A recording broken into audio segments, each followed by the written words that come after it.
Imagine this: you walk into a room, confident, prepared, ready to take on the challenge ahead, but something feels off. The air is thick, the conversations seem laced with hidden agendas, and somehow, no matter how hard you try, everything seems to be going against you. What if I told you that you weren't just being paranoid, that someone might actually be setting you up to fail? This happens more often than you think, in workplaces, relationships, friendships, in social circles. But here's the good news: once you learn to recognize the signs, you can stop falling into these traps and take control of your own success. So let's break it down. How can you tell when someone is secretly laying the groundwork for your downfall? Number one, the impossible task trick. Have you ever been given a responsibility that seemed unrealistic? Maybe a deadline that no one could meet, a project without proper resources, or an assignment with unclear instructions. That's not just bad management, that's sabotage. People who want you to fail often create scenarios where success is nearly impossible. Why, you may ask? Because when you fail, they get to say, see, they weren't capable. If you find yourself in this situation, clarify expectations, document conversations, and if necessary, push back. Don't just accept setup, question it. Number two, withholding critical information.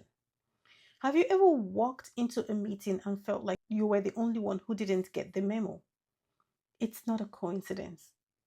People who want to see you fail will deliberately withhold key information, leaving you unprepared, vulnerable, and appearing incompetent.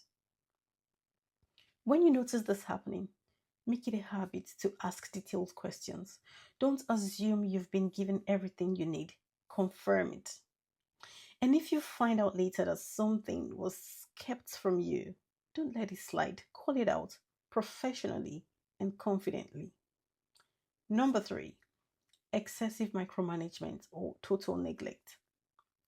These are two extremes to look out for.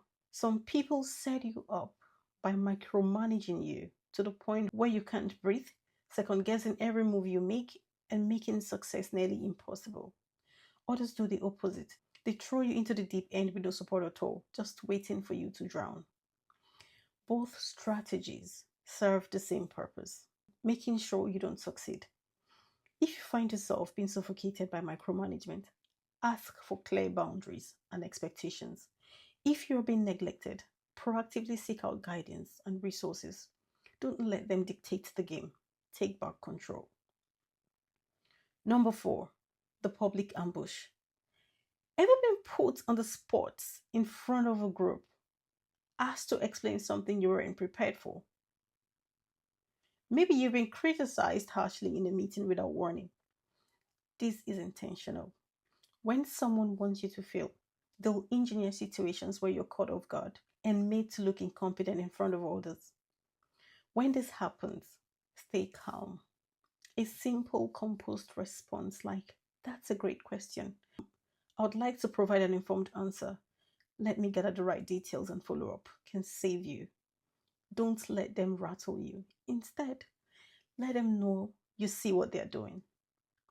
Number five, shifting blame and taking credit. Watch out for people who are quick to blame you but slow to praise. If every mistake somehow lands on your shoulder, yet every success is mysteriously claimed by someone else, you are being manipulated. Protect yourself by keeping records of your contributions. Keep emails, take notes, and document your successes. If blame is unfairly placed on you, don't let it slide. Respectfully but firmly correct the narrative.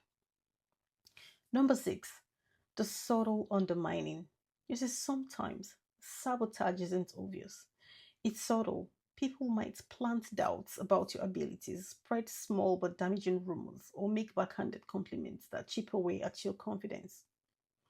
If you hear, "Oh, you're handling this? That's brave," or "I'm sure you'll figure it out eventually," recognize what's happening. These aren't just casual compliments, They are seeds of doubt designed to make you second guess yourself. Don't internalize these jabs. Respond with confidence. Absolutely, I'm looking forward to it. And then prove them wrong. Number seven, creating conflict and isolation.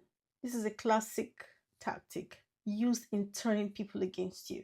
Someone setting you up to fail may spread misinformation about you, create tension between you and others, or make you feel alone.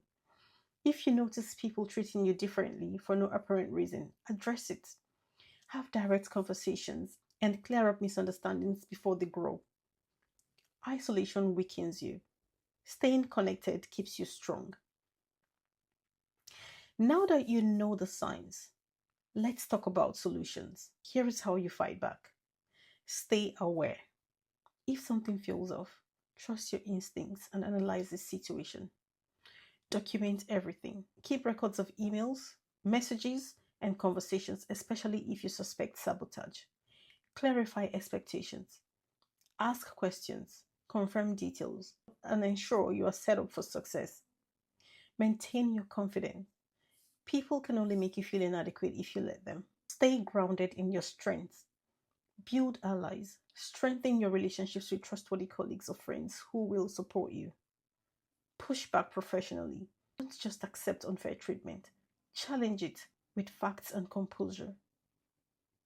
The most important thing to remember is this: no one can set you up to fail unless you give them the power to do so. The moment you start recognizing the traps, you can dismantle them. The moment you stop reacting in fear and start responding with strategy, you take back control. So, next time you feel like the odds are stacked against you, pause, look around, recognize what's happening, and then with full confidence, turn the tables in your favor. Your success is yours to claim, and don't let anyone take that away from you. I hope this has helped someone today. Thank you for listening or watching, and I hope to see you in my next video. Bye.